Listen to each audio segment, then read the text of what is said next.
challenge them, then they're going to just outclass you in philosophy. I think it's just a dick measuring contest to see who knows the biggest words.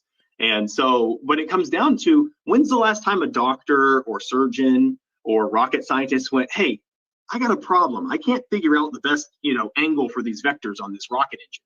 Let's go to a philosophical argument and try and prove that. Like, no, right. Let's figure out which medicine is best to treat cancer. They don't go to philosophy. We test it. We look for testable, repeatable results that have a consistent result. That's it. And if you could give me the same thing for a religion, then you'd probably win me over. But it always goes to, well, you just have to believe this, or minimal facts, or, these circumstantial evidences. It's never hard evidence. It's never good, logical anything, really. Kevin Rubix, I want to say hi and thanks for being a moderator and being out there. I put his name up there. He's a great follower and a great fan of ours. And go ahead and follow him, everybody, if you would, please. And don't fuck around. If you fucking trolls are here to fuck with us, we'll mute your ass. I'm ready for them. He doesn't play that shit. I thrive on it. You thrive on the trolls? You send them to me. Our girl, crazy, non-crazy, crazy cat lady, is like worried that the trolls try to catch you. You know what I mean? Saying, yeah. And they use you. They like take a video or a screenshot and then try to get you mass reported. You've been that happens. Ticked off like 50 times, right? 6. I feel like I'm on borrowed time, man. You know what I mean? But what do you do? Not that I want to, but what do you do to get? I mean, honestly, it's mainly if I expose something of a religion, if I call out the Catholic Church for molesting children, if I call out the Catholic Church for killing people in hospitals, if I call out Muslims for their pedophile leader and prophet, if I call out their book for being, so I was told, the first account got banned because I was told by a Muslim that if I touched their book in the wrong place, that I would be set on fire. And then someone else told me I'd be turned into a rat. So I said, well, let's test this. And I took my Quran, which I have many copies of, and ripped a page out of it and burned it. And that was what got me my first ban. Now, here's where it gets interesting. Even though my account was banned, the video of me burning a page out of the Quran went viral because they kept sharing it. So I got my account back, and the video had 1.5 million views on it. Holy shit. Come to find out, it went viral in Malaysia. And all these Malaysian people were trying to find my information and report me to the Malaysian government because, it's a crime out there to burn it. So now I'm on the terrorist watch list in Malaysia, and I can never visit Malaysia at any point in my life for fear of government finding out and killing me, because they would kill you if you did that in the streets in Malaysia. So they're nuts, so that was then the account finally got banned. And I was like, I don't care. I'm not going to stop making the content. I'm not going to stop calling you out. So now I'm just, Atheist Troll Mark 8. So that's the 8th account. One of them I did lose the password to legitimately. So that one didn't get banned. My phone broke and I don't know the password. So you're not the only one, or I'm not the only one that fucks with Islam. And I've done it like 2 or 3 times now, and they really get inflamed. Why are Muslims such snowflakes? I think it's because they're taught that religion is something that you have to respect. Even though they claim they respect all religions, they don't. They want you to respect their religion. And to me, it's just like putting religion in government. It means that your religion is not strong enough to stand on its own. Your God isn't strong enough to stand on his own. He needs you to go and protect his book. I mean, I get death threats for putting their book on a shelf under a Bible or under another book. And I'm not afraid of that, I'm not going to, your book isn't special. I think that's the lesson learned, right? Is your book is no more special than a Harry Potter novel.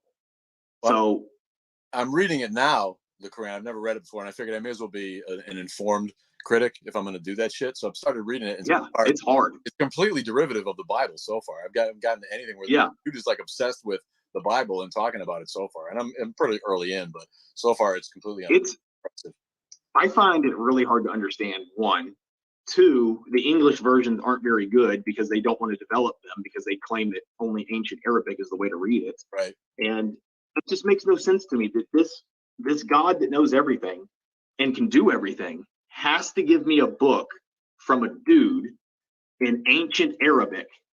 That just doesn't make any sense. You know, I never understood when Christians or theists in any way say our God can do everything, but here's what you need to understand. Right. And, you know, now lists all the excuses for why he can't do anything. Right. Well, it's pretty clear that, you know, Muhammad used the Quran to unite the tribe out here in Arabia, you know, in the Arab world at that point. And that's really its purpose. And he probably didn't even envision it going much further than that. He wanted to unite. No. I always admit, I'm like, Muhammad was a genius, clearly, in some ways. To do what he did, is a rare person. But it's not going to stop me from fucking with it. It's, you know, I made the video making fun of the of El Barak, right, the flying donkey fucking thing, and people lost their shit. And like, can't you? Isn't being Islamophobic? I mean, how am I expected to respect a religion that calls for my death, right? Yeah. And I want to mention, cancel religion says that Malaysia's a sewer anyway. So you're not. Well, I wasn't planning on going to Malaysia, but you know, even Indonesia. Indonesia is another nuts one. You should see some of the. Have you seen some of their passion shows? No. They like legitimately crucify people on Easter as like a homage to Jesus. They've taken it that far. You can watch it on YouTube. I mean, these guys are literally nailing themselves to crosses and carrying them down the streets in processions. Christian Indonesians. Yeah, Christians. Yeah. Indonesians. Indonesia is actually it's nuts. Islamic country now. I don't know if you knew that. That's true. Yeah. They are the biggest one. Thanks everybody for joining. But for me, with Muslim, they want to take you into scripture. I will give it to them. They are very well studied, but they respect the authority of man. They respect the authority of these sheiks that tell them what they're supposed to think about whatever's in the book. My thing is, let's not get into the actual theology of the religion until you can demonstrate somehow that Muhammad was visited by an angel from God and not an extraterrestrial from another universe that gave him this information. Yeah. Like, can you demonstrate the difference between the two? Did he guess really well? Did he get the information from a time traveler? All of these things are just as logical as a God giving it to an angel that then gave it to him. So until we can differentiate between a time traveler and an angel, I don't know where this book came from. Yeah, and that's the whole bit. The fact that you have to accept that any of those books are the word of God. How are you supposed to do that when it just didn't appear? You know, if there was 12 witnesses that saw it appear on a rock in every language, you might give it some validity. But the fact that it 20 years to write or dictate that always gets pointed. Yeah. Muhammad was illiterate. He didn't write anything. He's given credit as the fucking author. All right. So if I say Muhammad wrote it, he fucking wrote it. All right. And apparently the Arabic prose is beautiful. If you understand Arabic and can read it, it's a great piece of literature, just like the King James Bible is in English. Really a masterpiece of English literature, that is. But you know, to me, it's no more valid than Joseph Smith's fucking golden plates that he made up. How are you supposed to take that seriously? Indoctrination, I guess. Then they talk about the poetry, like, oh, nobody can write like this. Well, yeah, but nobody can paint like Picasso. That doesn't mean that Picasso got his influence from God. Right. He could have just been a very good poet, you know. Or someone else cleaned it up for him later on. I don't know. It doesn't show divinity. The scientific miracles in the Quran, though, that's my favorite. That's but look, like it knew about this, and then you're like, well, what does the verse actually say? And it says there will be tall buildings. Like, really? That's a prophecy? There's going to be tall. They had 2-story houses. Yeah. And they were envisioning having even taller houses. Somehow that's skyscrapers. Yeah. Or the depth of the ocean. Like somebody hadn't figured it out. Like somebody back then couldn't rope and figured out that the ocean was pretty deep. What do you say to that? Do you know more of those? I'm always wondering how to argue that better when people are like, there's a bunch of them. And I always ask for, what does the verse actually say? Because they tell you, hey, the Quran knew about the Big Bang Theory. That's a common one. The Quran claims the Big Bang Theory. Okay, well, what's the actual verse say? It says expanded. And even that, it's using an ancient Arabic word that means 5 different things. They chose expanded as the one they think it means in the context. But even then, it doesn't, like the entire Big Bang Theory is not encompassed by the single word expanded. It could mean anything. So they're just, it's a Texas sharpshooter fallacy, where they take the result and they're putting the bullseye around it to fit whatever narrative they want. Yeah. Again, nothing in there is that, evident of a masterful, like, I mean, how about putting the cure for cancer in there or something, give me something useful. We can use today, right? Yeah. Yeah. I mean, I don't need to know that tall buildings will exist in the future, Yeah. Okay. Scott Not Scott wanted us to mention 200 bodies found in Canada. Was that recent that got found? They dug up those children's bodies in a Catholic church orphanage or something. Maybe that happens frequently. They had a few of those in Scotland and Ireland too, where the orphanages had they're finding bodies in the background or the backyards of these orphanages. I mean, the Catholic organization is a criminal organization, and this is coming from a former Catholic. Is that what I was going to ask you? Were you raised Catholic? I was raised Catholic. So both my parents on both sides were Catholic. They came from small towns in Southern Illinois, all Catholic. So every single social event through my childhood was Catholic. So yeah, that's the majority of my understanding of the Christian faith. Were you an altar boy? Did you have unwanted touch? I was not. And actually, I'd never really had a bad experience in the church. Most of my friends came from the church. So I never really had like a bad experience. I mean, other than just the childhood indoctrination and self-guilt and trauma that comes from religion. But never, I never had anything but usually good, weddings, fish fries. I even joined the Knights of Columbus as an adult. So all kinds of social events. Yeah. I wonder why the government doesn't shut the doors on the Catholic Church until they clean up that shit. To me, the religious America is a thing, and they get a pass on a lot of shit. But they don't all get passes, right? The Mormons were forced out of polygamy, and if it's a cult like Waco, the FBI will go in and burn it down. So when the government needs and wants, they will fuck with religion. So why can't they shut the doors on the Catholic Church until they stop diddling boys? Too big. I guess to me it's an embarrassment, and I mean, Branch Davidians is a group of 200 people that almost nobody knows about, and they would be considered lunatics. Like, oh, that's just a crazy cult. Right. Whereas the Catholic Church parades itself as this grand organization that deserves respect and the history. I mean, have you ever talked to an Eastern Orthodox or Greek Orthodox or an Orthodoxy? Yep. Those people think that their shit doesn't stink. They think they're the highest. They got this memorized, the church fathers this and church fathers that. I mean, they're just blowing smoke up their asses to make them sound like they're special. But in reality, you got a bunch of people with hats on claiming to talk to God. And you have a book with talking animals in it that you want me to believe. Yeah. So, at the end of the day, it's the same bullshit that you're making fun of any other religion cult. Yeah. But yeah, the Catholic Church is dying. A pretty quick death, especially in Europe, where they're losing. You can't look at data the same way, but you can see data in Europe for the number of priests that they are losing. And it's something like 2,500 priests a year that are leaving the priesthood that are not being filled by people coming in. So they're getting a negative delta of 2,500 priests a year in Europe. Africa is becoming the hotbed for Christianity and will probably be your world leader for Christianity, and it will move from Europe. Yeah. But it's a different type it's a mixed tradition between tribal traditions and Christianity in Africa. It's much different. So it's evolving. A lot like South America, where they want to incorporate Santeria, and they don't want to let go of voodoo. They don't want to let go of their little brown idol that they have but they kind of put it all together. And yeah, you're right. It's nuts to me. It's nuts to me that Chris Rock had a really good comment. And he said, if you're a Black Christian, you have a short memory. And when I think of Brazil, which is 98% Catholic, knowing that the Spanish came there, raped their women, burned their cities, burned their books, killed all the males, and then impregnated the children that were left. Like, why the fuck would you worship that God? Yeah. Like, why would, do you not teach that in history class? Do you not know your own history? It makes no sense. I would not worship the captors of my ancestors. Yeah.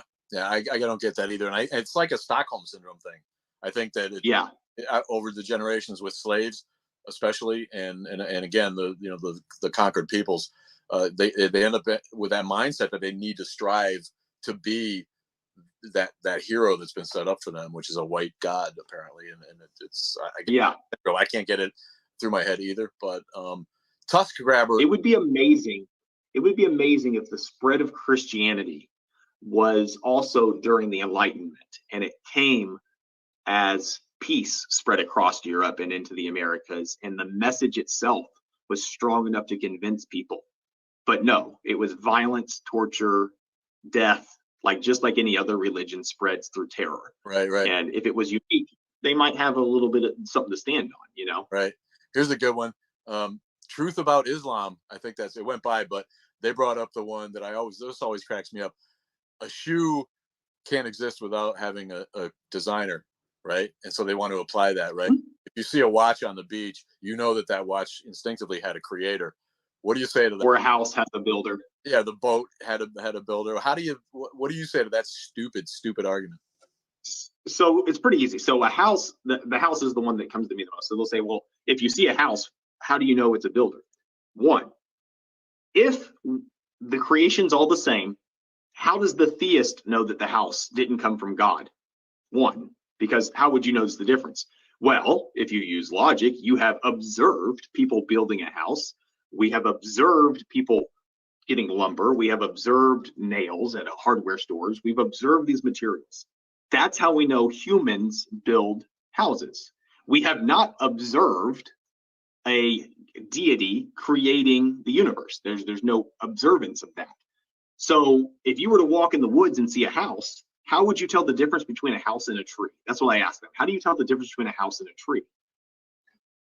It should be the same to them because they don't know that the house came from God or a person. How would you know? So it puts them on that. I mean, we know that a watch came from a watchmaker because a watch is a complex item made by humans because we've observed humans make watches. But if a watch is in sand and you don't know which one, you wouldn't be able to distinguish the watch from the sand if the case was that this was, this all-knowing creator or whatever. We don't know that the universe is a creation. I'm not convinced that the universe was created. It may be eternal. I don't know. The answer is I don't know. But I know that houses are built by people. Right. Yeah, no, that one always pisses me off when they go to that one right away. I want to shout out to our LGBTQ friends. Happy Pride Month. Someone asked, Tusk Grabber asked if we support LGBTQ. Of course, right? You support your gay friends, right? I don't give a shit what people do in their free time as consenting adults. The gayest thing that you can do is be a preacher that is concerned about what gay people do in the bedroom and talk about it all the time. Amen. Yeah. It always kills me. It's like, how does it possibly affect? It's a red flag. How does it affect you who someone marries? It's a red flag. Yeah. Those pastors always get caught on Grindr. They always get caught on their Grindr's account, and they're having sex with some dude, and they're it's always that way. There's something insecure about them, and I think they're fighting against their own urges, which is why they preach about it. I've never really been concerned. I mean, even when I was a theist, I was told that gays were evil, that it was sinful. Right. But I didn't care. That they go do their thing then, whatever. I don't care. But that's going to be a big problem, especially for this younger generation. You see a lot of these whatever is after millennials. What is that? Gen Zers? Gen Z. That they don't fuck with that. If you're a church and you talk about this gays go to hell stuff, they don't fuck with it. They don't, and that's why they're losing members for sure. Yeah, and this progressive Christianity, just go ahead and get rid of the Bible at this point. You guys just need to lose the Bible. What I don't get is why do so many gay people really want to be Christians still, and they go out and find these gay friendly churches, which is great, but I don't get why you want to be involved with that. The Bible is anti-gay. You can't. Yeah, it is. Found that it's anti-woman, it's anti-gay, it's anti a lot of things. Yeah.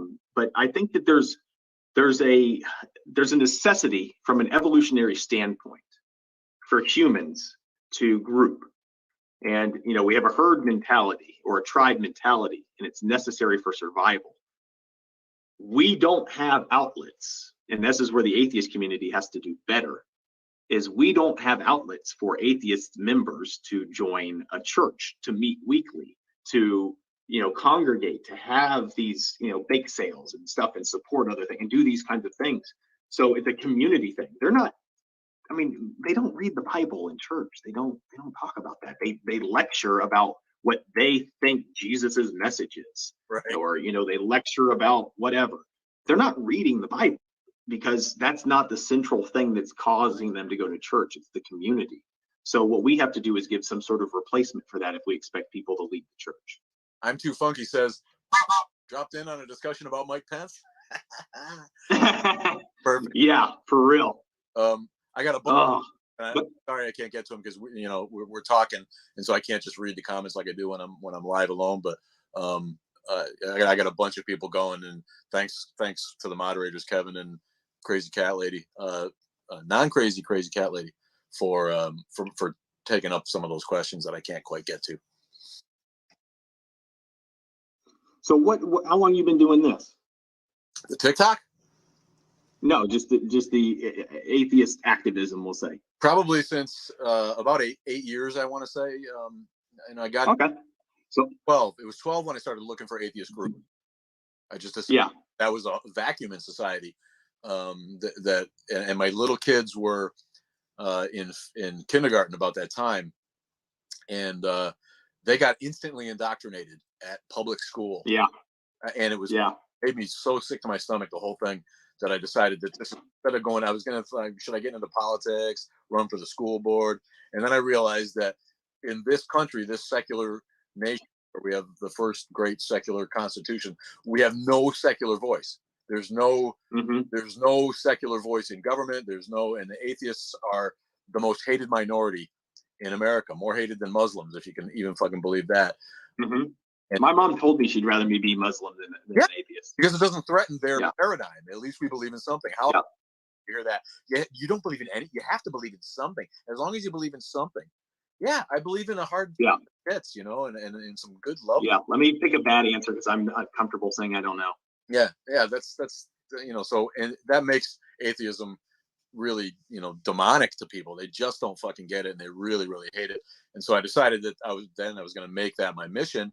And I'm lucky enough to be in a position where I don't feel a lot of persecution. I don't feel, my family loves me. My mom's a born again Christian, but she's not a hater, and she feels bad inside that I'm going to hell, but she never brings it up to me, and she doesn't give me shit about it. And so I don't have, I don't lose work, and we own our own business, so I'm not going to get fired for being an atheist. And I know some people don't use me because if they find out I'm an atheist, but I'm in a position where I can be vocal and I can be public about it. And I see so many that I figured that I may as well use whatever talent I have to stand up for them. And not just for atheists, for minority religions who have to put up with the fucking Christian nationalism here. I'm in with Hmong. You know what Hmong is? H-M-O-N. H-M-O-N? Yes. Yeah. We have the largest Hmong community outside of Vietnam and southern China. But, those people have to live. I feel so bad for people who are just trying to get by and are happy getting dragged out in the street and killed for being Muslim. Because I do know some nice Muslims. We have Albanians here that have a mosque down the road.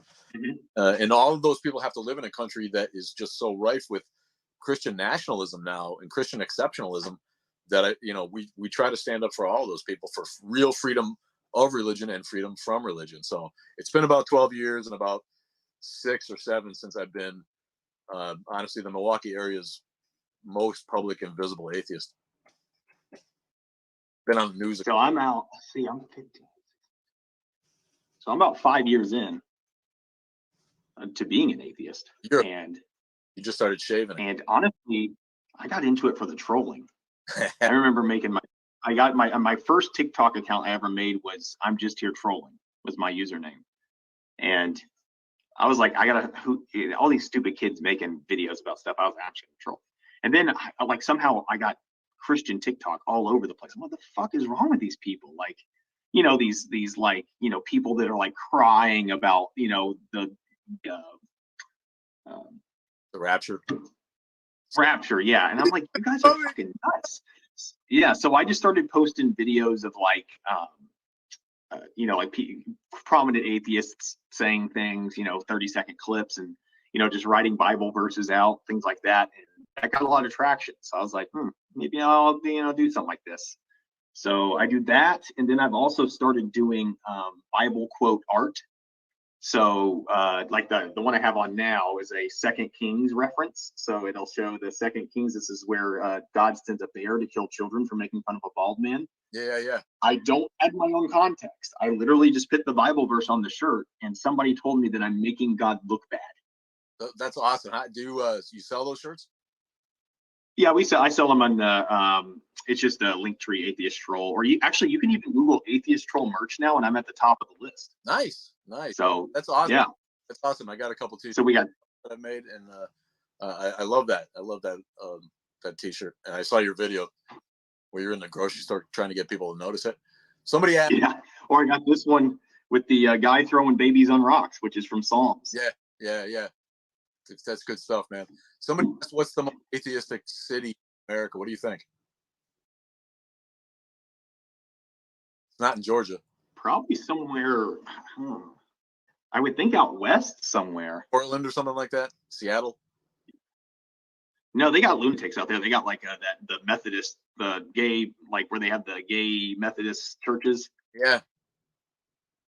I bet it's somewhere we don't know. I bet you it's somewhere that would boggle our mind, like somewhere in Alaska or something. I don't know. Hold on. It might be that, but we have capital was exceedingly liberal and is the home of FFRF. So I'd have to say that they're probably up there because of the University of Wisconsin, the pot smoke out every year. Yeah. And some Eastern cities. Okay, here it is. What? Number 3, Boston. I was going to say Boston. Number 2, Seattle. Yeah, there you go. And number 1, San Francisco Bay Area. There you go. Yeah, that makes sense. Hey, actually, Atlanta's on the list here. Atlanta's a cool town. I really like it. Atlanta, Pittsburgh, St. Louis, Houston, Dallas, Fort Worth, Miami, Detroit, New York. Yeah, you knew New York would have to be up there.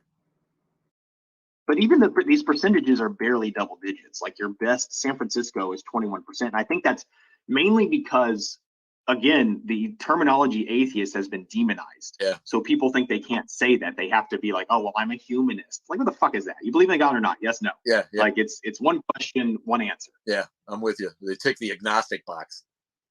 Yeah, I'm agnostic. Yeah. You don't even know what that means. Oh, a set of balls. You're an atheist.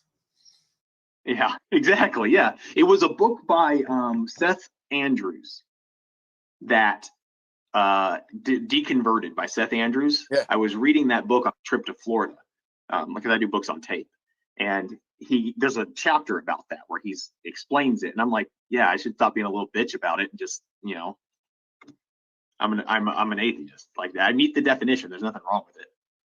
Seth is great. He's a buddy of ours. I've worked with him a couple of times, and he's an ex-preacher or not, like an ex-Christian guy.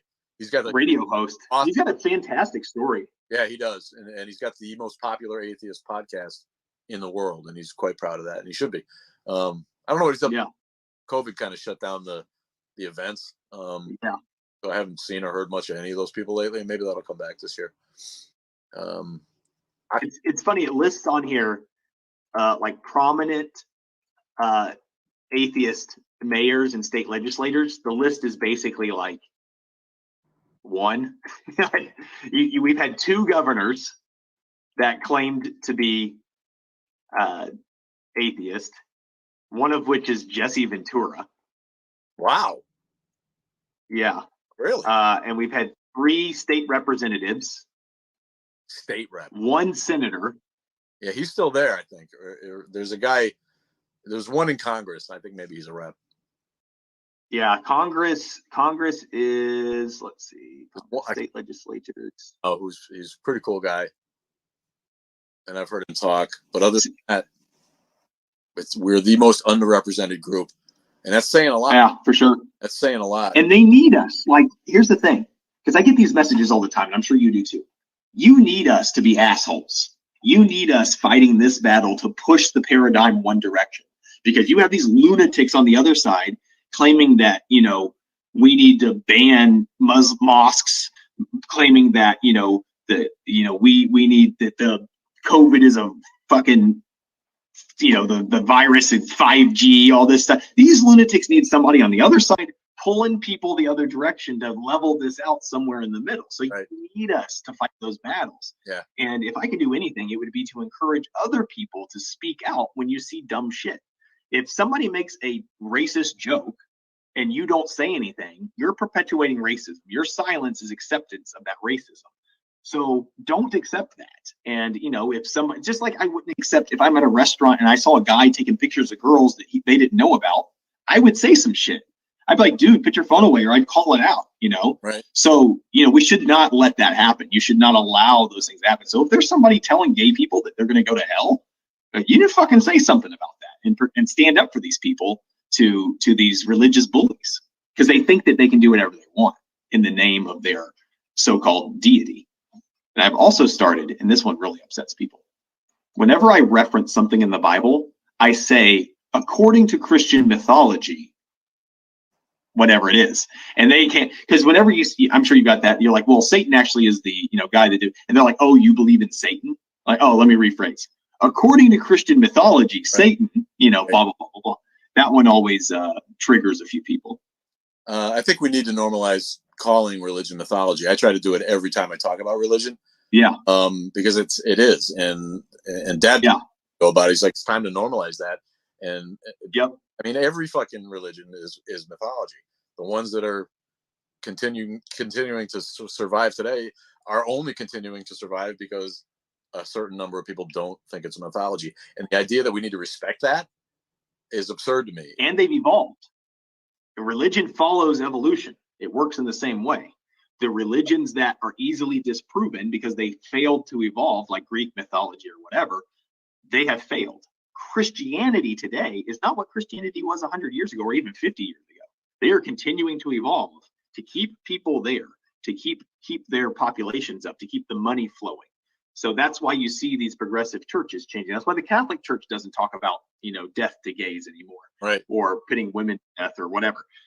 The Catholic Church put animals on trial at one point in time in their history, like farm animals.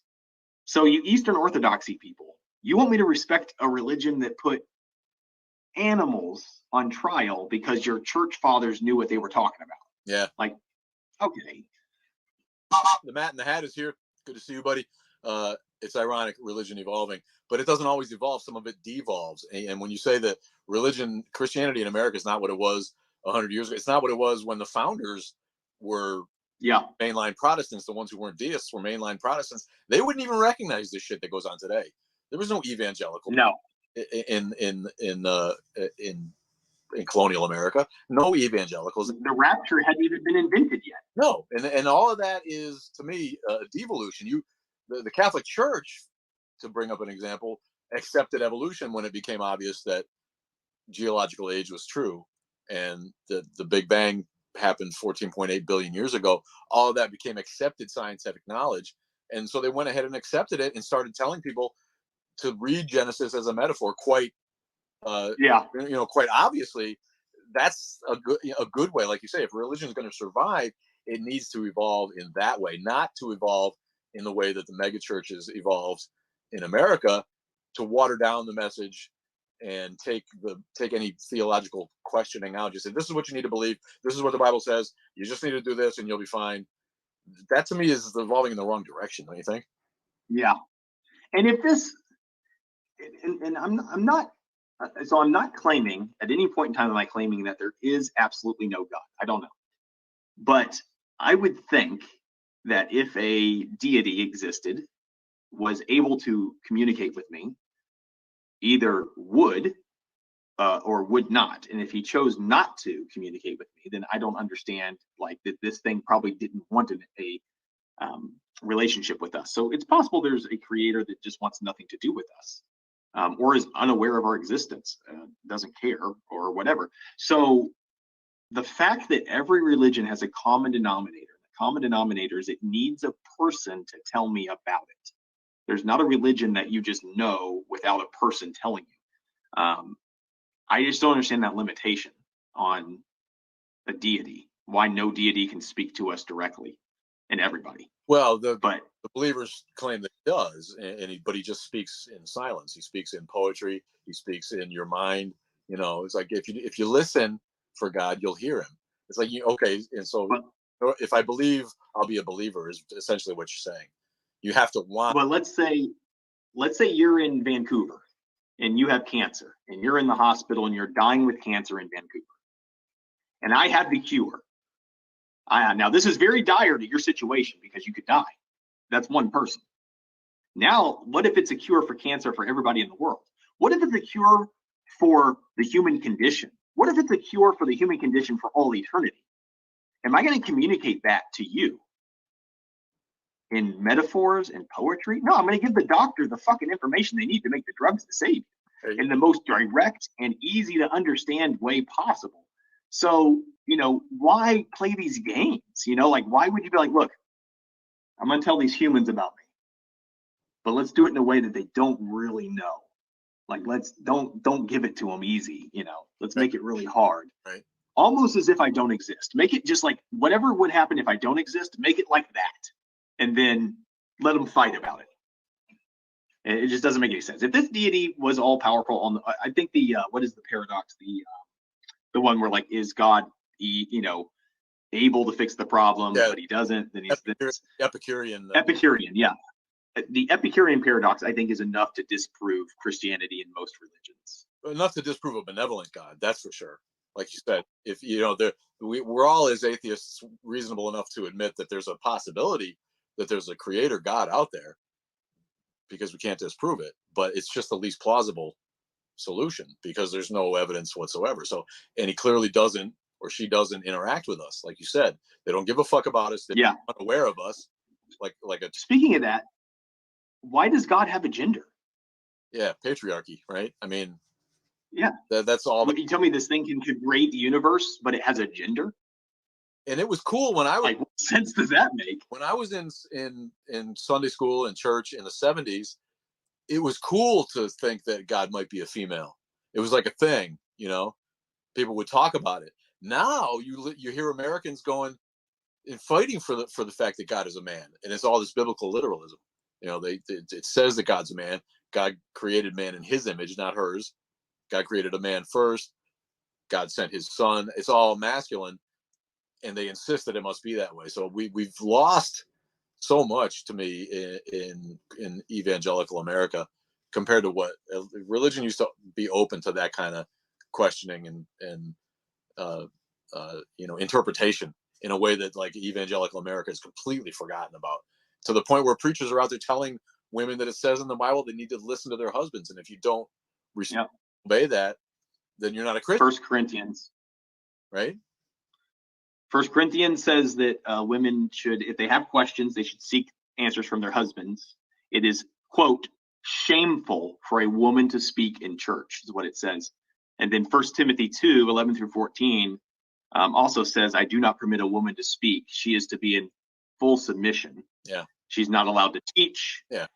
For Adam was formed first, says that, and then Eve, and she transgressed, but not him. But she shall be saved in childbearing. It's almost a direct quote from the King James. So her job is to make babies and shut up. Yeah. Be submissive. And I don't understand why women think that's okay. If you read the Bible, it's very clearly your position as a second-class citizen. You get less money for a female slave. Right. You less money. You can sell your daughter into slavery to pay off some debts, but she's not worth as much as a male slave. Well, so I don't understand how you can read the Bible and be like, yeah, cool, this thing obviously supports me. In the ancient world, when people were struggling to survive in a way that we can't understand these days, and you needed strong sons to do the Mm-hmm. and I mean, your firstborn son was everything to those people, and so it's no surprise to me that the Bible was written and it's over and over. This theme is over and over in the Bible, culminating in the death of God's only begotten son. That's a clear metaphor for what's the worst thing that could happen to a guy that he could possibly sacrifice for us. Losing your first son. That was everything to those. Yep. It's not a surprise that 4,000 years ago, a baby daughter was not as valued as a strong, healthy baby son. That was just the logistics of how those people had to live. So losing that firstborn son, how many can you think of? Abraham being commanded to kill his son. The first Exodus, son, Egypt. The plague that killed the firstborn son. All of these times in the Bible, people are threatened with losing their firstborn son, because that's the most horrible thing that could have happened to them. It's not an issue today because we save most. And the question, why does God, in Christian mythology, why does this God always have to kill children in order to get his way? Like, it's weird, right? Like, why? I mean, if you were a slave in Egypt, and I'm like, man, I gotta get my people, my chosen people, I need to get them out of Egypt. How do I want to do this? Kill kids. That's how I'm going to do it. Like, that doesn't make sense. So I'm at a debate. I'm at a physical debate with T-Jump in Macon, Georgia, earlier this year. And there's a Christian apologist he's debating, and T-Jump's argument is basically like, God kills children. Killing children is evil. Your God is evil. Like, is basically his argument. So he goes through, an hour and a half debate with the guy, and then people get to ask questions. So I get up to ask my question, and I said, hey, did the children that God killed, is there any positive to that? And did they deserve it? And he spent, I don't know, 10 minutes explaining how the Midianites could have grown up to, challenge Israel later on. And, that's the positive to killing the kids. And, he didn't really answer my question. He danced around it. So I asked again, like, well, did they deserve to be murdered? He said, yes, but, and before he could finish, I just went and sat down. Yeah. Like, that was it. Like, we're done. You just claimed that, the infants deserve to be murdered. Like, that's how ludicrous their argument has gotten to at this point. Like, you're having to justify murdering infants in order to maintain your mythology. Right. And Joe Levitz asks, thoughts on Constantine and Eusebius of Caesarea. I don't know who Eusebius is. Do you know who that is? That's in one Bart Ehrman book that I read a long time ago. It's part of New Testament history. But no, I don't, off the top of my head. My thoughts on Constantine were that he picked a religion that suited his needs, politically, and ousted his brother. Yeah, and then later convened a council to set down the rules of Christianity, early Christianity, for the rest of the sheep to follow. Right. Yeah, he found a unifying singular thing to get people to do what he wanted to do. I mean, if you look at the symbolism there too, he picked basically a sun god, put suns on his shields, to storm the city from his brother. Sure, okay, he picked one. Great. Favorite. Wouldn't it have been funny if he picked Zeus or something else? Right. Where would we be today if he lost that battle? Where would we be today? It would have been more likely that he picked Mithras, I think, was the competing cult, right? Yeah. Mithraism. Yeah. And I think. Yeah. Or I mean, back in those days, their paganism was pretty common. So people believed in multiple gods. It wasn't a big deal. You didn't really challenge other people. There wasn't this authority to tell you who to believe in. Right. There wasn't a government association, like that. So same thing with like the Penny the Younger is another one that they'll bring up. These Christians were relatively unknown up until this point. They didn't really have a unified belief system. They didn't have, they're going to claim the creed that they had, but they didn't really have this unification that we think. I always thought, as a young adult, even as a Catholic, that Jesus died, and then like the Catholic Church started, and then we had a Bible, and then come to realize that like we didn't have a Bible till like 500 years ago. Right. Like, none of this shit was like really taken together. And then you start reading stuff where you're like, well, what do you mean the Catholic Church burned all competing gospels, that they didn't agree with? Right. And, King James took out shit that he didn't like. Yeah. Yeah. There's so many verses that aren't found in earlier manuscripts that were clearly added. Well, Richard Carrier can go on about the Gospel of Daniel and the Gospel of Mary. I mean, they have some of these texts. And again, as part of the destruction of the divine feminine, not including the Gospel of Mary. That's a disempowerment of women right there, and taking Lilith out of the Old Testament. I mean, it goes on, but somebody else brought up here on the comment thread a little while ago that the Gospels weren't originally written to be taken in a Bible collectively, and to me, we know that Matthew and Luke are copies of Mark. All right, we know that, and John is the only one that's really different. But to me, the four of them were added so that it gave the illusion of multiple witnesses to the same thing, right? What's your take on that? I mean, what was mind-blowing to me was reading one of my first Bart Ehrman books, and he claimed, we don't have any of the, this is before I've converted to full-on atheism. So I was actually in a sort of a quarter-life crisis, and I didn't know what I believed. So I was like, you know what, I need to ground myself in the Bible and learn these things. So I'm reading Bart Ehrman books, and he says that we don't have any of the original Gospels. And I'm like, what the fuck are you talking about? We don't have the original Gospels. Like, let me look this up. Like, really? All we have is some scraps of paper that are like 90 years after Jesus, and we don't have a full gospel for like hundreds and hundreds of years. Right.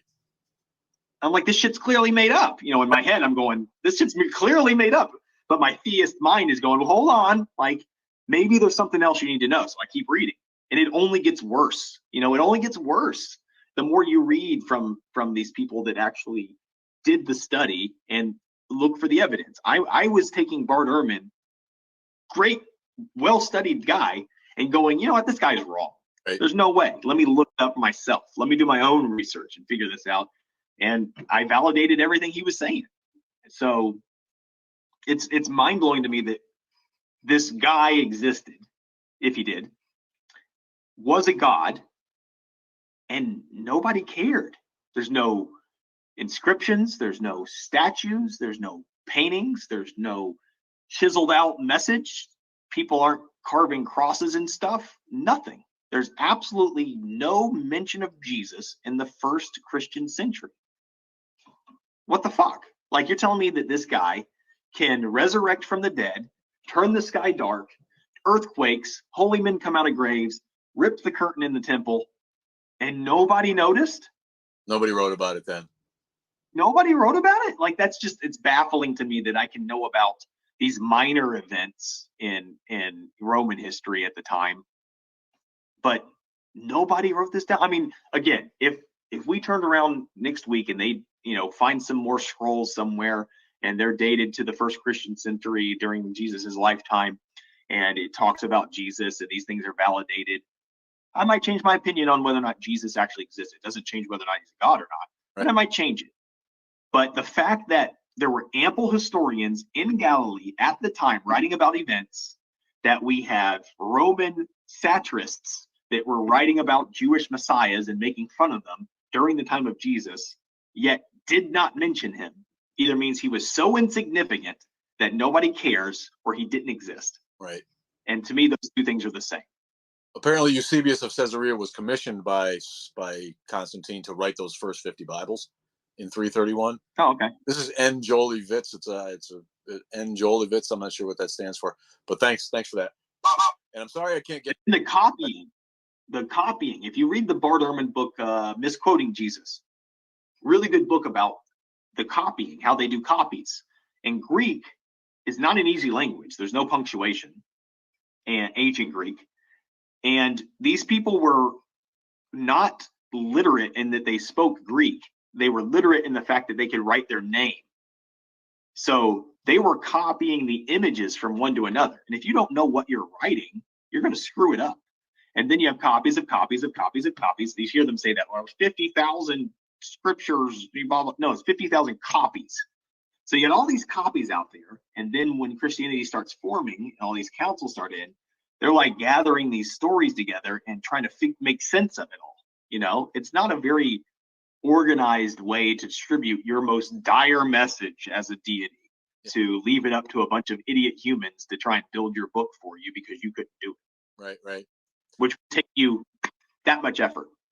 So Sudhir Patel, I don't know if you know that guy, but he shows up on my threads a lot. Sudhir Patel says, how do you call yourself an atheist if you just said that you're not 100% sure that God doesn't exist? You want to take that one? Yeah, sure. So it's a yes or no question. So when you're born, you don't believe in a God because you haven't been given one yet. You're not born with the knowledge of a God.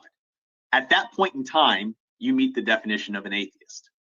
At some point in your adult life or child life, you might flip that switch to on, to yes, I believe in a God. I am still in the, I flip my switch back. I'm in, I don't believe in a God. I don't know if a God exists. I just don't currently believe in one. That's all an atheist is. I'm not claiming that there is no God. That'd be anti-theist, you know, if you claimed to know certainty about there isn't a God. So that's all an atheist is. If you're an agnostic or, you know, anything that's, if you don't believe in a God, you're an atheist by definition. So that's it. Thanks for agnostic means don't know. Adam 3021. This is an amazing live. Thank you. Thanks for joining. I wish I could get out to all these comments and questions, but with us talking to each other, they go by and I don't see them. Mine are just arguing with each other. Are they? Yeah, that happens too. And Yes. I'm glad we engender conversation amongst them, but I feel bad that we can't quite get to all of the questions and comments that come up. But we appreciate everybody coming on board, and this is a lot of fun. So I'm glad we did it. Thoughts on free will? Oh God, that fucking free will thing. What do you think about that? That's a deep one, because that's something that I have to stay away from right now, because I'm just not mentally capable of handling that one. So I was in the bathroom like a while ago, and I was doing my business, and I look over when I'm washing my hands to leave, and the toilet paper is like, you know, almost gone. And I'm thinking to myself, like, am I consciously making the decision to go get more toilet paper?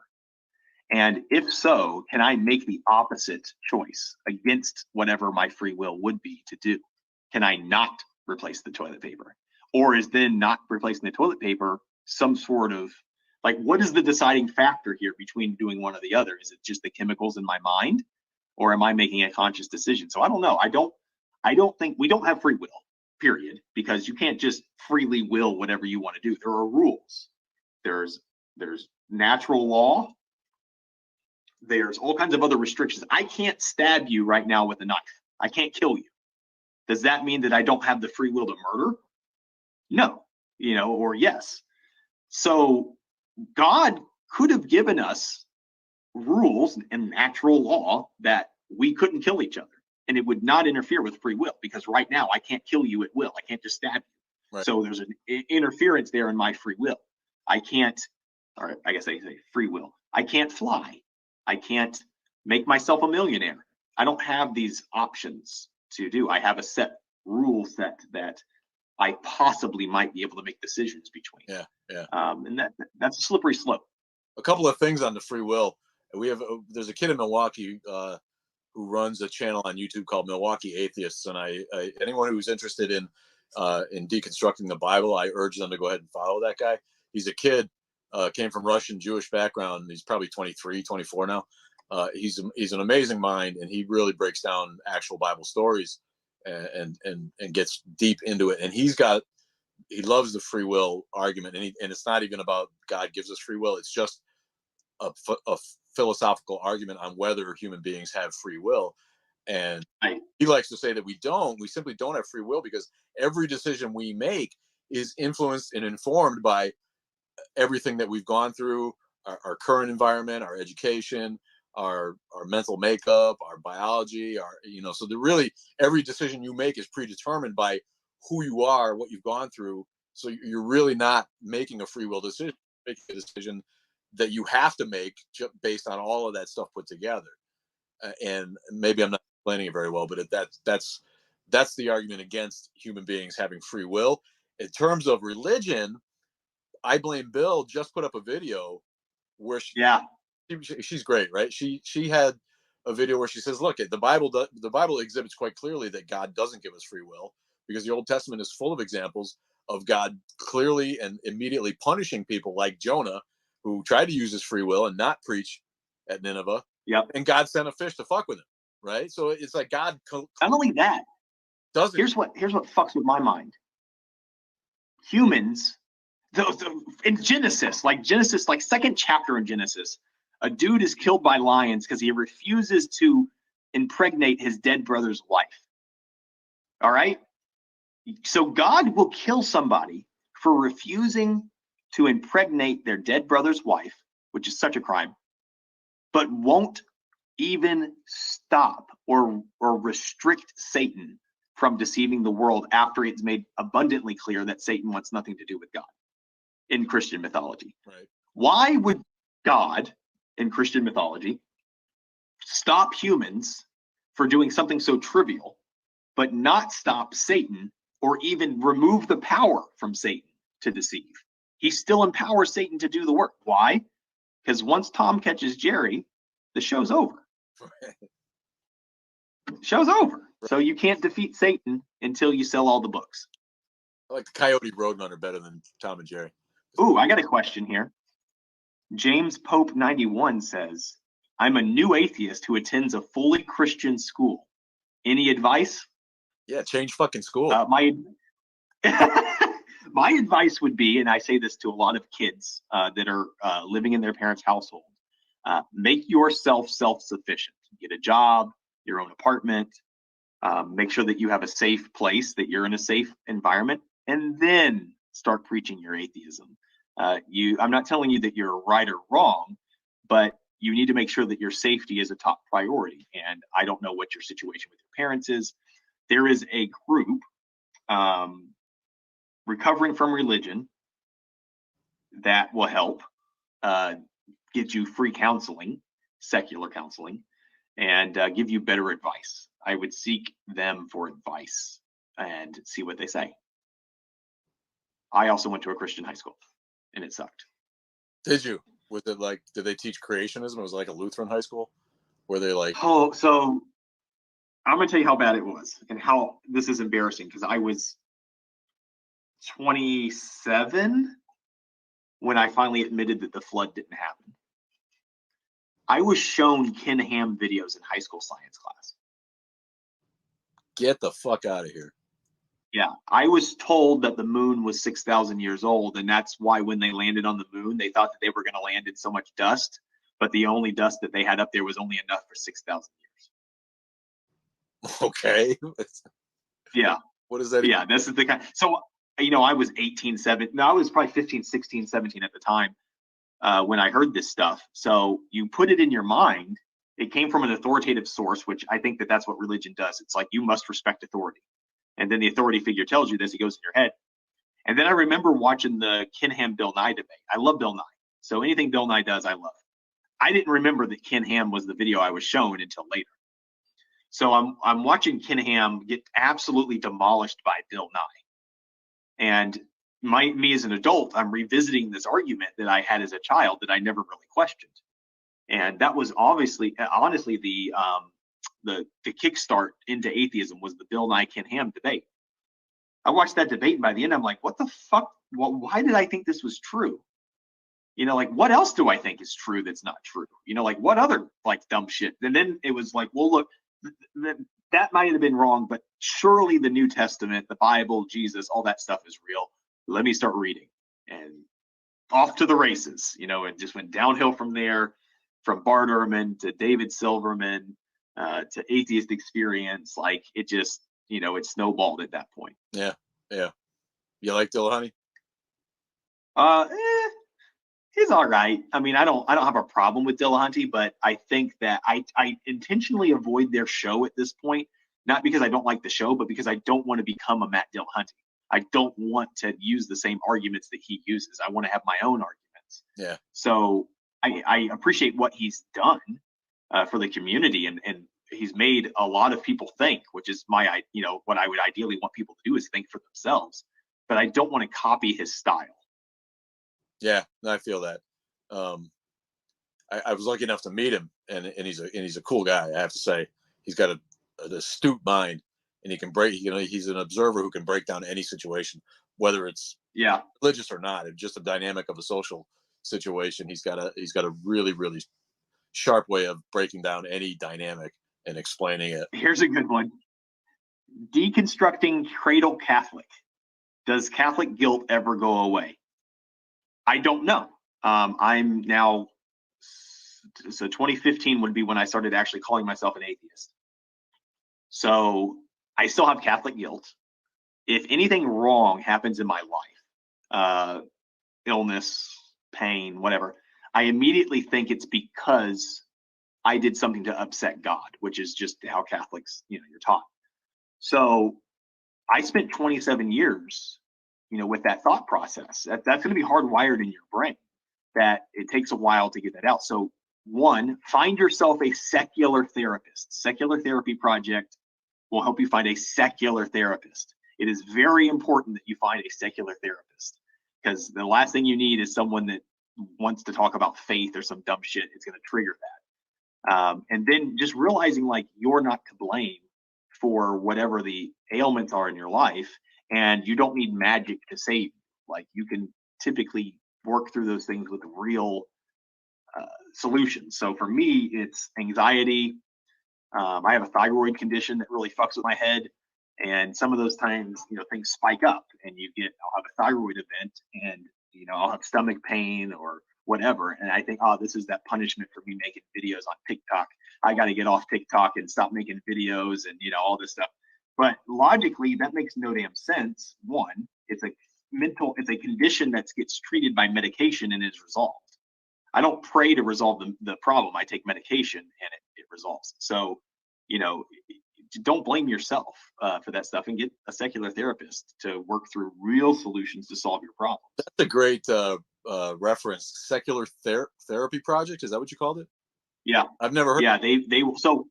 Yeah, Secular Therapy Project is really good for finding a therapist that is openly atheist.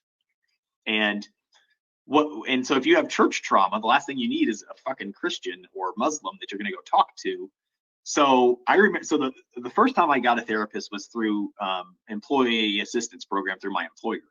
And you don't really get to pick there. They just kind of give you one. And at the time I was dealing with the Quran fallout, and I'm getting 15 to 20 death threats a day from kids in Malaysia telling me the ways that they're going to cut me up, what they're going to do to my mom's grave, what my house looks like, all these things. So I'm dealing with that, which, it's starting to weigh on me. And I go to the first therapist, and within the first hour, she announces that she's a Muslim. And so I'm like, well, I'm not going to tell you about the stuff that I'm really dealing with in my life. Like, I'm going to withhold that. And you don't want to withhold information from your therapist. They need to know what you're thinking so that they can give you advice. So getting a secular therapist, and my secular therapist is a former Methodist. And so she can help me work through real world ways to deal with anxiety or guilt or whatever without introducing the thing that triggered it in the first place. And I feel open and honest about talking about those things without being judged. Don't you think that the guilt has as much to do with your own mental makeup as it does the indoctrination that you received? I think some people, it's just easier for them to get over it. Yeah, it's easy to blame myself. And I think that I do that a lot. I do it with my employment. I do it with anytime I fall up short. Sometimes that works well because I think I'm a more ambitious person, because I don't want to be the person that causes problems. I don't want to be the person that holds other people back. So I do work very hard in my, real life in employment, and I've been very fruitful there. But it does weigh on you. It's stressful. Like I stress out over stuff that I shouldn't really stress out over. Right. And I worry about things that I shouldn't worry about. And I remember my grandmother was a chronic worrier. She was always worried about stuff. And again, it had to do with religion. It was that religious thing. My mom does the same stuff. I see her do the same stuff. But they don't like, my mom doesn't read the Bible. She doesn't know anything about the Bible. I can talk about this shit all day. She has no clue what the hell's in the book.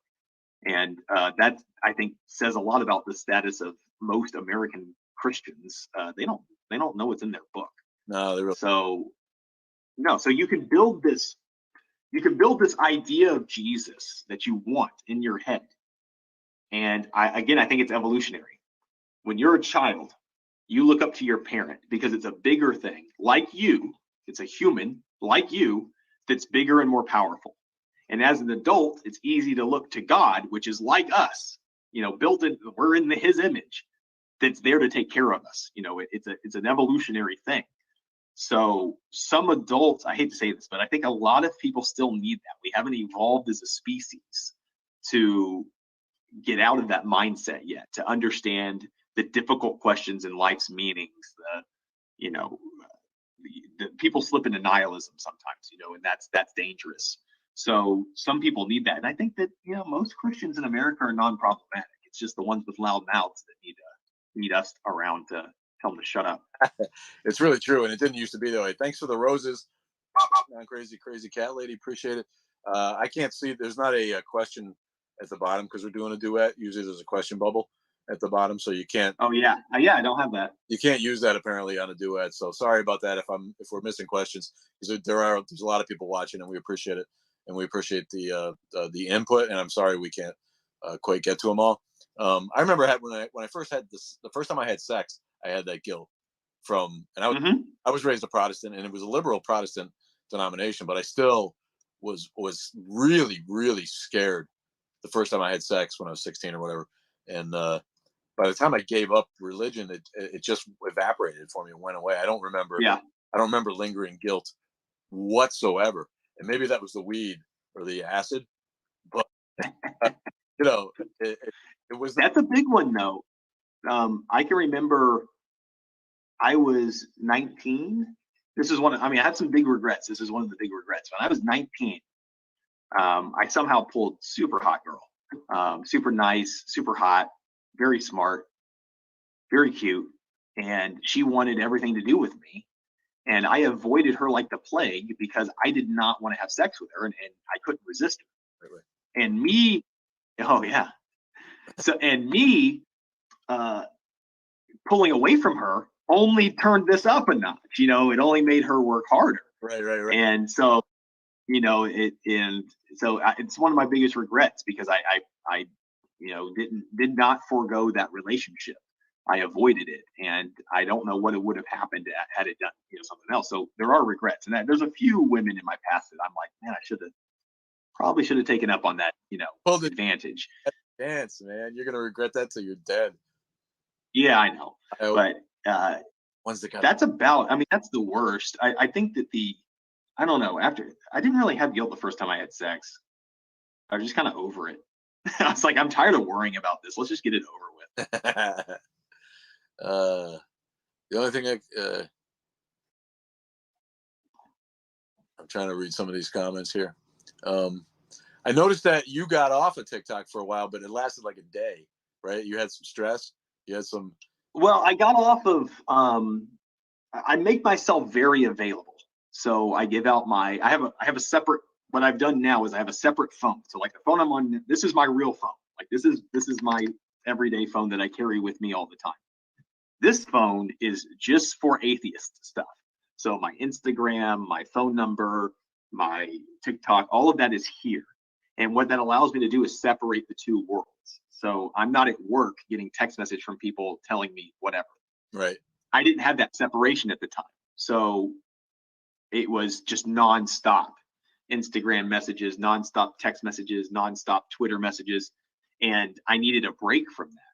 However, I still like TikTok. Like I like watching videos on TikTok. I like commenting on things. It's more lighthearted for me, but the serious debates are going on in Discord and Instagram and all these other places. So I just have to separate the more serious side, especially when I'm dealing with thyroid issues. So that's kind of what happened, but I can't stay away from TikTok. Samuel Bastable is taking off. Thanks. She's got to go. Great listening to you guys. Appreciate it. Joey Bones 23 says, I remember thinking it all seemed exactly like the mythology we were learning in elementary school. Yeah. And I think about this a lot. There's a reason that we learn about Greek mythology and we learn about Norse mythology because they're less easy to compare with Christian mythology. If we learned about Mithras and if we learned Egyptian mythology, we learned some of these other mythologies that actually Christianity was based on, it would be easier for kids to question their Christian indoctrination. And I think that's why public schools in America don't teach other mythologies that more closely identify as pre-Christian mythology. And to me, that's a violation. The school districts are purposely letting people stay Christian when they should be educating younger kids to all world philosophy and all world religion, thereby making it more difficult for parents to indoctrinate their kids before they're old enough to really question it. And I think it's a failing of the education system, and I think that needs to change. I'm fighting every day for different mythologies and different world philosophy and different religion to be taught in the public school to kids at an early age. They do. And so this is a book from 1882. It's a reprint from a book that was almost lost. And this is called Bible Myths and Their Parallels in Other Religions, being a comparison of the Old and New Testament myths and miracles with those of heathen nations of antiquity, considering also their origin and meaning. Look how thick this is. Wow. These are all references to things in the Bible, like virgin birth, donkeys, talking animals, zebras, all that stuff. Great flood. And it explains like where it came from. And there is nothing unique in the Bible. Everything has been done before. Everything existed before the Bible. It was a congregation of all these pagan religions into a singularity is basically my belief personally about Christianity after reading books like this. Right. Here's the question. If Eucharistic miracles were true, would you reconsider atheistic position? You're a Catholic. I don't know what the Eucharist is because I wasn't Catholic. So Eucharistic miracle would be, so there have been events allegedly where the body and blood of Christ, which, so the Eucharist is the body and blood of Christ. So after there's a ceremony that happens every Mass towards the end, and they say some things and do some things, and the host becomes Jesus. Right. It does not physically look any different. There have been claims that in these Eucharistic miracles that the bread or the host physically becomes meat. Right. In front of everybody in the church. Or the wine physically becomes blood in front of the church. Those are the Eucharistic miracles. Every single Eucharistic miracle that I have ever researched has turned out to be false, or you can't repeat it. And there are definitely churches with priests that want this to happen so badly that they fake it, that they bring meat and do these, switches that has happened. And I can remember in church one time, a priest talking about a Eucharistic miracle where they held up the host, and in front of the entire church, it turned into meat or body and flesh of Jesus Christ in front of the entire church. After his lecture about this, he goes up to actually do said event for this church, and you could just see him like trying to will it, into existence because he wanted it to happen so bad. So that's a Eucharistic miracle, is the host turning into the actual flesh of Jesus Christ visibly, which is obviously nuts. But I've been to Catholic churches and I've had communion at Catholic churches, and I mean they talk about the transubstantiation, but it's never turned into meat. It's still a wafer, right? And but it's the body and blood of Christ at that point. Right, but it doesn't taste like blood. It tastes like wine. No. So, but it is the body and blood of Jesus Christ, allegedly. But what you're saying is like some of these churches actually fake it and turn it into meat. Correct. They like split the meat up and give it to people then? Yes. Get the fuck out of here. Yes. And people, yes, and blood. Is it beef or pork or what is it? I couldn't tell you. But I know of a specific situation where they used pig's blood. That's straight fucked up. Yeah. To deceive people, they used pig's blood. I mean, you have a lot of people want to be celebrities. People want to be. Well, I mean, look at the Shroud of Turin. I mean, it's a complete tourist trap. And you think that these people didn't make this shit up to get you to come spend money in their shitty little town? Come on. Yeah. I mean, if you go to Jerusalem, if you go to the Holy Lands, you're going to be bombarded with the number of places they claim to have the exact cross Jesus was crucified on, the exact nails that were used. I mean, there's hundreds of places that say they have the nails, and they're in their little museum with their little trinket shop. There's little trinket shops everywhere. And this is the actual tomb. Every hole in the wall, anywhere in the Holy Lands, is the tomb Jesus was buried in. And they all have a gift shop. You're getting played. You're getting played. Those people want to be played. It's like going to, yeah, they want to. They want to feed into that confirmation bias. I mean, if you go to Harry Potter world, you're going to buy Harry Potter stuff. If you go to Jesus world, you're going to buy Jesus stuff. Yeah. You think that after they see like 4 or 5 or 6 of them, they have to know that only, yeah, something's up. You know, but there's also been statues of Mary are another one that is commonly bleeding statues of Mary is another one. Yeah, crying or bleeding. Yeah, crying blood, and a lot of those are wax. Like there was a priest that was shoving wax into the stained glass, and then when the sun would hit the wax, it would cause it to leak on, out of the planes. And these people in the church are seeing this and believing that this is some sort of divine thing. And maybe at the time I would have. Now I would be like, cool, can we go investigate this? Let's go see what substance is this? Can we investigate how this is happening? And you're somehow a dick when you're like, yeah, I don't believe that's magic. Like, can we investigate it? It's like, no, you're not allowed to. Like, right. Why is God so prissy, like that he can't handle a little bit of criticism? Well, how about Muhammad then? We're going to talk about that. What, people, they get so offended when you make fun of Muhammad. I had a guy, he went through with that Taylor Michael asshole. You've seen his shit, right? He did the Shroud of Turin. Yeah. I did a video where, I pretended that they found, different, I made like fun of 3 Jewish myths, 1 Islamic myth, and 1 Jesus myth. Well, the Muslims get like really offended about the Muhammad thing, but they don't give a shit if you make fun of Jesus or if you make fun of, they actually like it. They'll enjoy it. I remember the first time I started touching, I had a lot of Muslim followers until I started ripping books. They liked it because I was all after Christians. They loved watching that shit, me destroying Christians. Right. Then you turn on them and they're like, no, we're different. It's like, no, you got the same shit. Right. Again, I think they're being, it's same with like the orthodoxies. They're being told that this is the word of God and you need to respect it. And that respect is just hammered into them from a young age, and these traditions. There's something about traditions and these rhythmic movements and the songs and all these things. It's something very visceral, very, very human about these. I want to say like the same events, this repetition. And Islam has a very good structure for how they pray, when they pray, so you would think that they have the answer because, again, they have it all figured out. They get all this stuff hammered out. But they're just making guesses like everybody else, and they're submitting to the authority of men that told them this.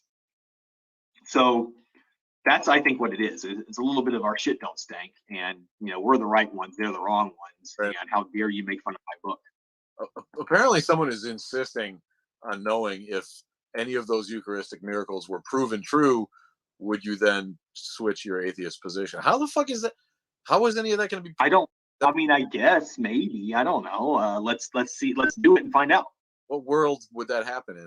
That's absurd. I don't know. The other thing is, like, they need to understand too. I didn't wake up today and say, you know what? I'm not going to believe in Eucharistic miracles. Like, that's not how your brain works. You don't wake up in the morning and go, I believe the sky's blue. No, you see the sky's blue. You believe the sky's blue. That's how that works. So each person has different processes in their head for believing in something. I can't choose to believe that the sky is orange. As much as I want to lie to myself, I can't wake up and choose to believe that the sky is orange. I can't choose to believe in Eucharistic miracles. Right. I can't. You have to present me some evidence, and if my brain accepts that evidence, then I believe it. Right. And so let's find out. Bring me the evidence. Let's see what happens. People, Pascal, a lot, and I always say the same thing. I'm like, I can't pretend to believe. You know what right. I mean? I'm just being honest. Why are you an atheist? What if you're wrong? You have everything to lose. That doesn't change the fact that I can't believe what I don't believe any more than I could not be gay if I was gay. It's not. They want me to lie. Yeah, it would be a lie. I asked them, you want me to lie? Right. Does Jesus know? Like, if I were to say I believe in Jesus, I'd be lying. And I'm pretty sure your Jesus would know this in Christian mythology, according to him being a God. Yeah. So you want me to lie? Is that what you want me to do? Right. That lying's a sin. Let's go back to that Calam's cosmological argument. Yes. What do you say to those assholes who bring that one up? What do you tell people? I mean, it's special pleading. They're going to say it's not, but it is. It's, this God had no beginning, therefore he doesn't necessitate himself somehow, but this other stuff necessitates a creator. So it's special pleading, one. Two, I don't know that the universe is a creation. So how can you say that every creation requires a cause? Well, first we have to know that the universe is a creation. So we haven't even gotten there. So it's a bunch of wordplay. I think that have you ever read the Dossier of Reason? No. Oh, wow. I'm about to crack your head open.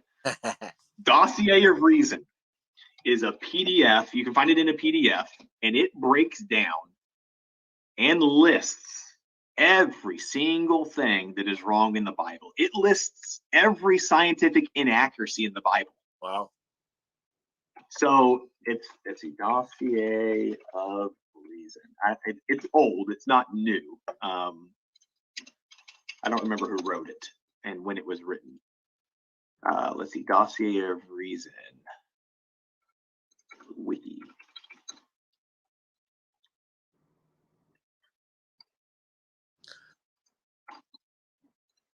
Yes, Dossier of Reason. I love it. It's so great for getting it. Daniel Henson.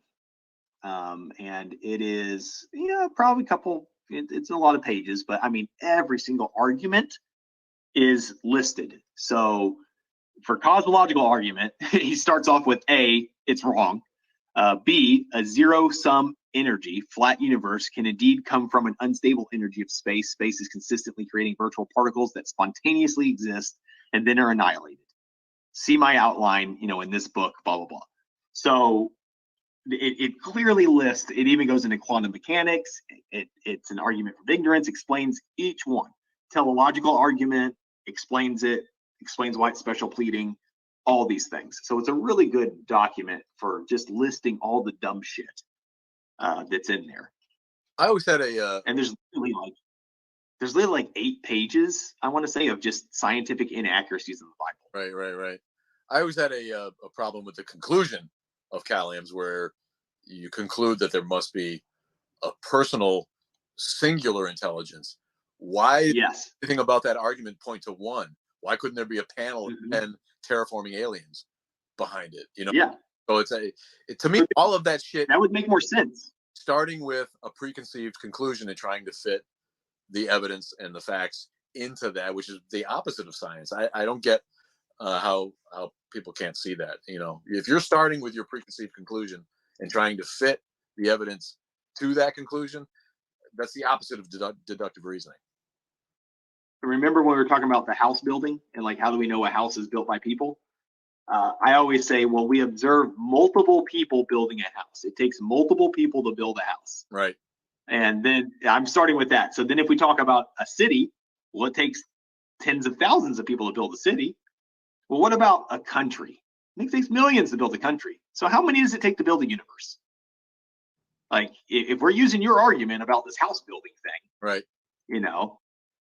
There could be a multitude of guys, and that would make sense to the chaotic situation that we're in. I mean, it's not like the universe was built for us. That's for damn sure. Right. Do you read a lot about? You mentioned quantum mechanics, which fascinates me when I'm about it, but I don't have enough to multiverse. That goes over my head. That's a cancel religion thing. Yeah. Cancel religion's really in the quantum mechanics field. And do you know Cease to Know? Who? He's not as big. Cease to Know. He's on a show called Axioms on Trial with Jesus Mike. Uh-huh. His brother is actually a quantum physicist. Uh-huh. And and they'll bait people in. It's fantastic. These people that want to talk quantum mechanics and think that they can prove God with quantum mechanics. Yeah. And they'll get his brother to come in and just absolutely just beat the shit out of these dudes, because he's an actual quantum physicist. And they don't have an understanding of quantum physicists. I've talked to Lawrence Krauss, and I know he's got his issues now. You don't hear too much from him since he was groping on people, but he has an amazing mind for that shit. And when you hear him talk about it, it starts making sense to you. Then you go away and you eat dinner and you're like, what did he say? And it goes away. You know, Yeah. I get it for a minute, and then I'm like, nah, I'm just smart. I can't do quantum. I'm not good with math, and there's a lot of math in quantum mechanics. So I just don't. I accept that I'll never understand it. Yeah. Because I just don't have the right biology to understand it, unfortunately. So it is what it is. Speak of the devil, and he appears. Cancel religion joined, just as we mentioned him.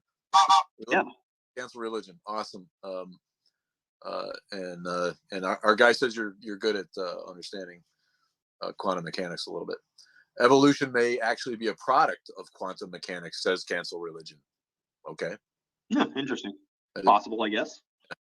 But I implore people to look at the cutting edge of quantum mechanics when they start talking about nothing can't come or something can't come from nothing. Yeah. Nothing is not what you think it is. So, you know, if you're not, that's what kills me. It's like people won't, if your doctor tells you, you're a janitor, say, and your doctor tells you you need kidney surgery or you're going to die.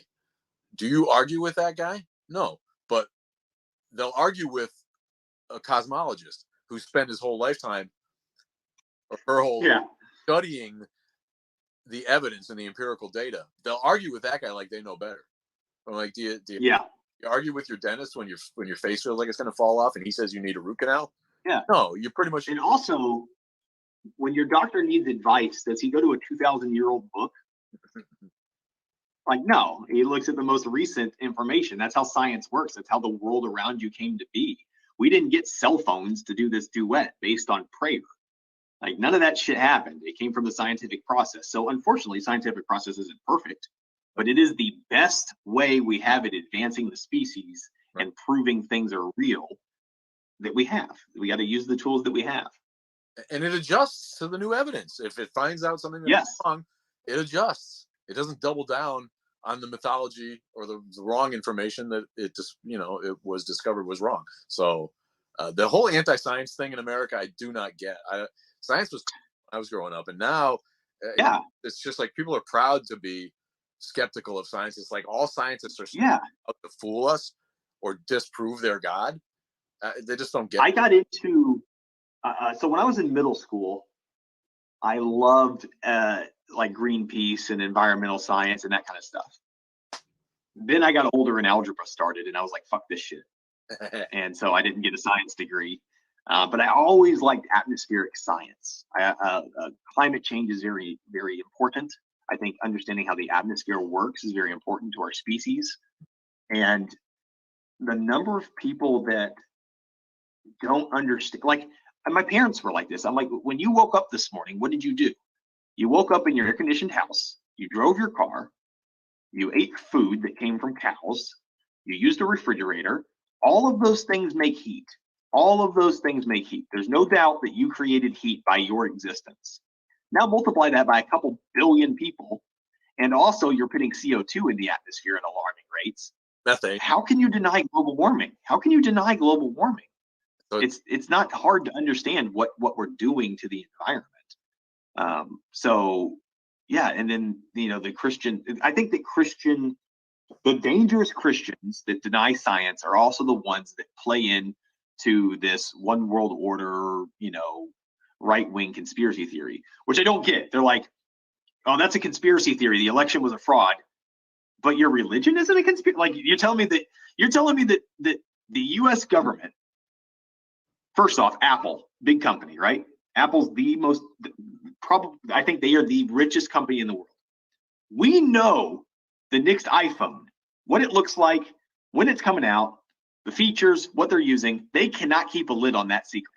And they're the biggest company in the world. But you want me to believe that the US government is orchestrating this election fraud across multiple states, multiple different jurisdictions with multiple people, and they can pull this off?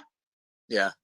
And with all these secrets? Or code. So they're so hyper skeptical of information that they don't want to accept as true. And then the things that fit their confirmation bias are like, yeah, that's cool. You come on in. Jesus, yeah, talking animals, come on in. Guy living the B900, like you can come in. But the things that are right in front of your face are like, no, that vaccine's fraud. There's not a real vaccine. You have to believe that every scientist and every doctor and every medical professional in the entire world is complicit in a conspiracy. How that would take so much work than actually coming up with a vaccine. We can't agree on anything. You know, vaccines, for example. Children are given the most vaccines as kids. Pediatricians are the lowest paid of doctors. So you're telling me this guy went to school for 7 years and did residency to go and hurt children for low money? Like, why would they do that? Makes no, every pediatrician is out there hurting children after spending 8 years in school to make less money than other doctors. That kind of malpractice insurance. The first part of it, and insurance companies pay for vaccines. Why is that? If they make you sick, why are insurance companies paying for vaccines? Right. Makes no sense. Oh, none of it makes sense. No. What about that? But vaccines do work. I saw you did you did a couple of videos with that one chick who like goes on and drones about the 5G towers and the magnetic. I have a neighbor like that. I have a Canadian neighbor that thinks that 5G caused COVID, and she is fucking nuts. I hope she's not watching. I don't know how she would. What is up with that shit? How do people have time? No, I don't know. I don't know. It's like they don't understand that they've been bombarded with radio waves since they were born. That this shit's hitting you all the time, and that 5G isn't some new radio. It's not like they invented a new color. It's the same wavelengths that have been hitting you through your entire life. It's not. Again, no data to support any of this stuff, but it meets their confirmation bias, so it's good enough. How are you filming yourself so your shit's not backwards? You showed me that book and the letters were. You can mirror, see? Get the fuck out. Is this something that I don't even know this about myself? In the bottom right, the 3 little dots, and then it says mirror your video. Get the fuck out of here. Is this how lame I am? That's backwards. There, it did it. They got my praise the lard. Sure. Oh, nice. And everything I've always done. Now I know how to do that. Holy shit, man. Thank you so much. See, it takes. Yeah, I taught you something. How old a guy are you? It's repeatable, testable. What are you, like 35 now? 30? What are you? 34? Yeah. See, that's my whole life. I think so late that like everywhere I go, I'm always the oldest dude who's like doing this kind of. That's fine. I need you to make money. I wouldn't make money if I didn't have people that didn't know how to use computers. Yeah, right. No, that's cool. But no, I'm really happy to have learned that. That was fucking awesome. Now I don't have to fucking show my shit backwards. I did see you before. I got a shout out to my girl, Atheist Mama Bear at Atheist Sanctuary. Oh yeah. She's always so check out what I found. Always sweet to me. Recently. Kenosha in the house by the light of a salt lamp. That's our town, right? This is a. What do you got? This is a dictionary from 1924. Whoa. And it was my great grandmother's, and I found it in a bunch of old stuff. And it's funny because there are words in here that don't exist yet, and I think that shows how terrible language is, and why language from a book is a limiting factor on our ability to communicate with each other. And a deity would not use such a flawed vessel to communicate a message of dire certainty. Words change meaning. Words can mean multiple things now, because in ancient languages, things weren't around. You know, they didn't have computer. The word computer didn't exist, or battery, or whatever. So you can't take ancient language and directly translate it to current language. A deity would know this, and a deity would not make such a dumb mistake. Yeah, I got to agree. That's why there's 50,000 translations of the Bible.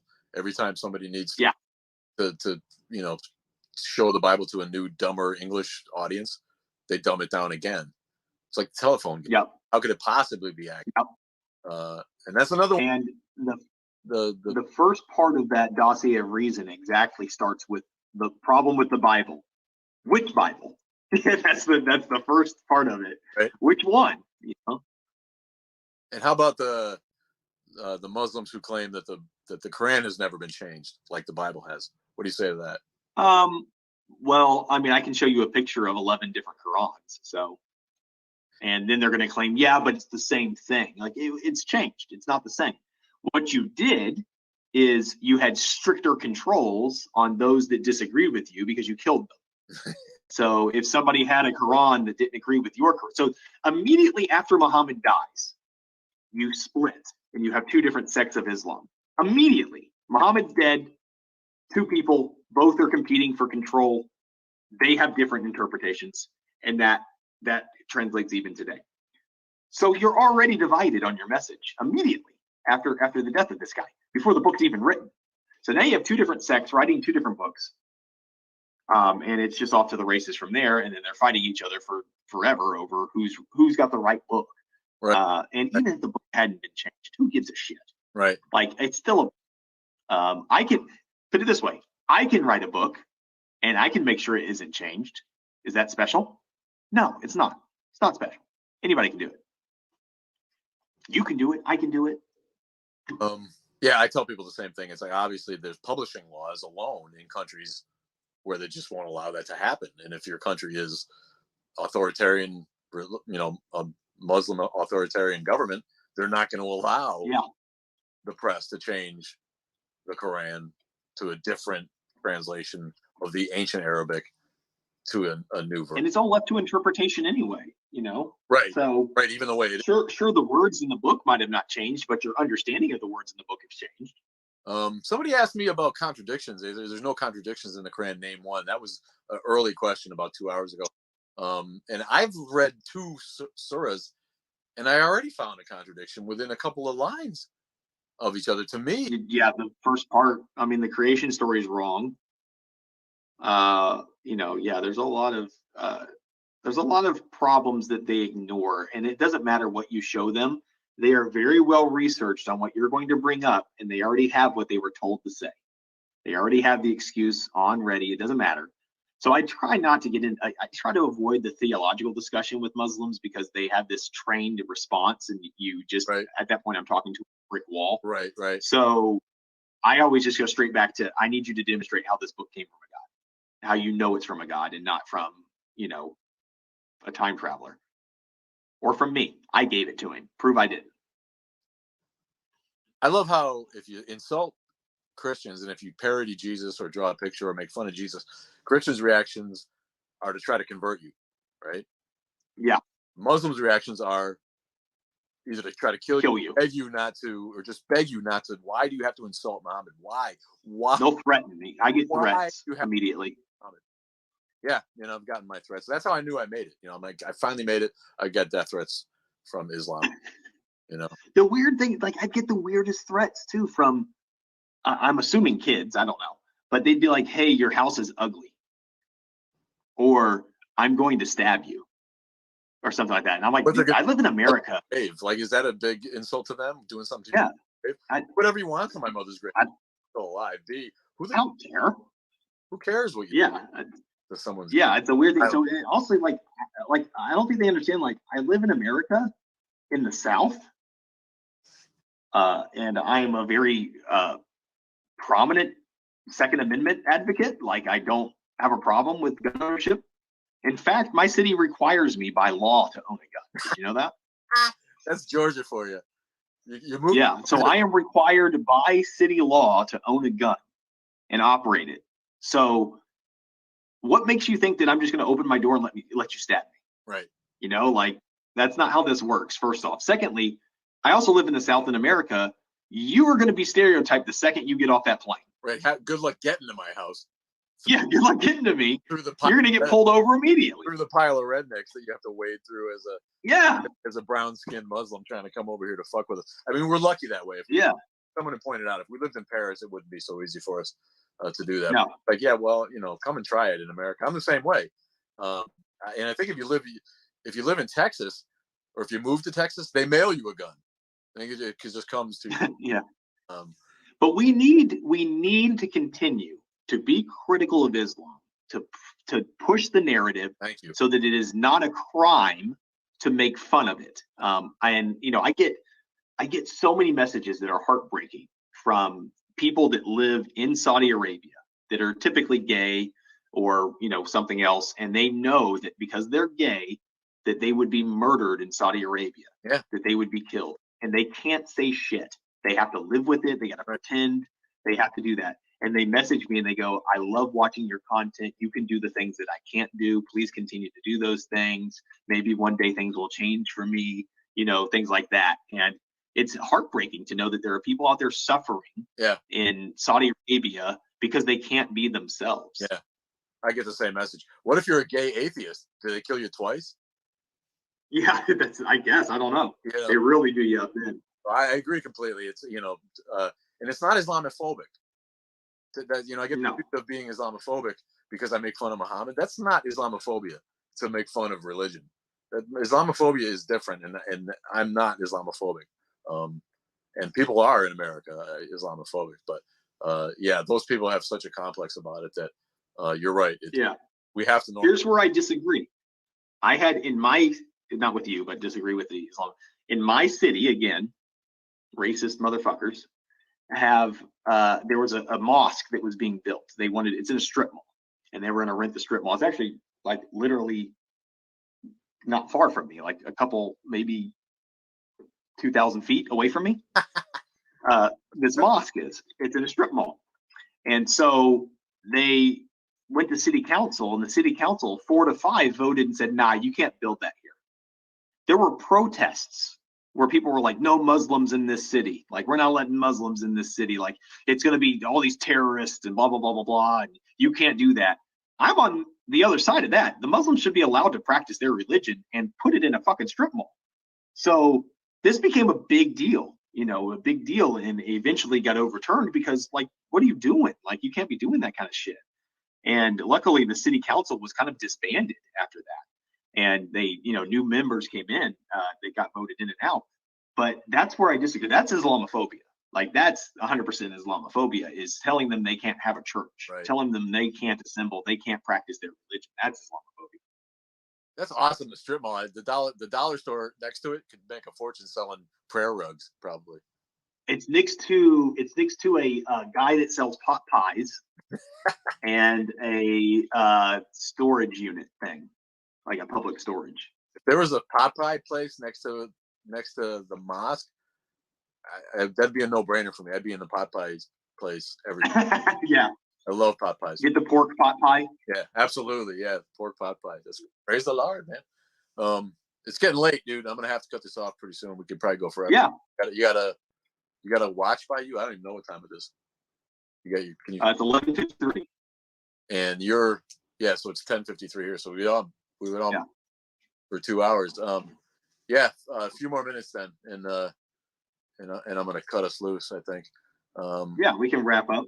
They are still doing actual witch hunts in Muslim countries with scientific methods of examination. True. Is that true? Look, it's true. So, and here's the thing: Muslims know algebra and our numbering system came from Arabic and Islamic countries. Right, back when they contributed. But what happened? Yeah, what happened? Like, these countries were leading in science at one point in time. Well, what happened was the Islamic Revolution, and you know, saying that science was somehow removing you from being a good Muslim. So look what happened to those countries. You know, you don't have the same type of developed nations as they used to be. You know, Iraq was a cultural center. Yeah. So these places were fantastic. I don't think you want to go to Iraq right now. No, you don't. And in the 70s, Tehran was a place that anybody would have wanted to go. You could sit on and have a tea, you know, and enjoy life. In Baghdad in the Golden Age, I mean, what a beautiful would have been it. A Muslim brought like, you say that, like, religion makes you, you know, it makes you stupid, or religious people lack. What about the Golden Age of? I'm like, what about it? That was like, what, 800 years ago? When was that? And what the? Yeah. What happened? It's going backwards. Yeah. Not going forward. Yeah. It's going backwards. But fundamentalism and extremism is what we fight, and extremism in America takes the form of Christian nationalist evangelicals, and they're the American Taliban, and that's you know, personally, that's I agree. That's what we're here to fight. In general. I'm more afraid of some white Christian than I am of any Muslim in America.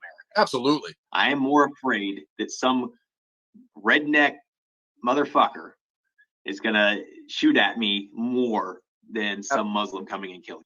I'm very not concerned about it. In a general way, if you asked me if I would rather live on a block full of Muslims or a block full of Christians in America, I pick the Muslims every day. Every fucking day. Christians in America are obnoxious beyond compare. So yes, that's a good way to put it. They're very obnoxious. And they're fragile. They're very fragile. You can't take the floor out from under them. They get really upset. Right. All right, man. This has been a blast. What you got? Anything you want to plug before?